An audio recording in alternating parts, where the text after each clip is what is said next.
They have a meeting tomorrow. We have a meeting with Russia tomorrow. We're going to see what happens. We'll make that determination at that time. ভারতীয় পণ্যের ওপর আবারও শুল্ক বৃদ্ধির হুমকি দিলেন মার্কিন প্রেসিডেন্ট ডোনাল্ড ট্রাম্প। এই সিদ্ধান্ত পরবর্তী ২৪ ঘন্টার মধ্যে কার্যকর হতে পারে বলে মঙ্গলবার এক সাক্ষাৎকারে হুঁশিয়ারি দিয়েছেন তিনি। ব্রিটিশ বার্তা সংস্থা রয়টার্স এ খবর নিশ্চিত করেছে। স্থানীয় সময় ৫ই আগস্ট মঙ্গলবার মার্কিন সংবাদ মাধ্যম সিএনবিসি নিউজকে দেওয়া সাক্ষাৎকারে এ হুমকি দেন তিনি। ভারত রাশিয়া থেকে জ্বালানি কেনা অব্যাহত রাখায় এ শাস্তিমূলক ব্যবস্থা নেওয়ার কথা জানিয়েছেন মার্কিন প্রেসিডেন্ট। তিনি বলেছেন, ভারত ভালো বাণিজ্যিক মিত্র নয়, কারণ তারা আমাদের সঙ্গে অনেক ব্যবসা করে, কিন্তু আমরা তাদের সাথে ব্যবসা করি না।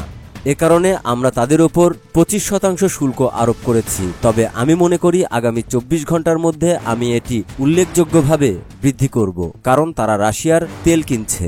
এর আগে সোমবার ট্রাম্প ভারতের ওপর ২৫%-এর বাইরে আরও শুল্ক আরোপের ঘোষণা দেন।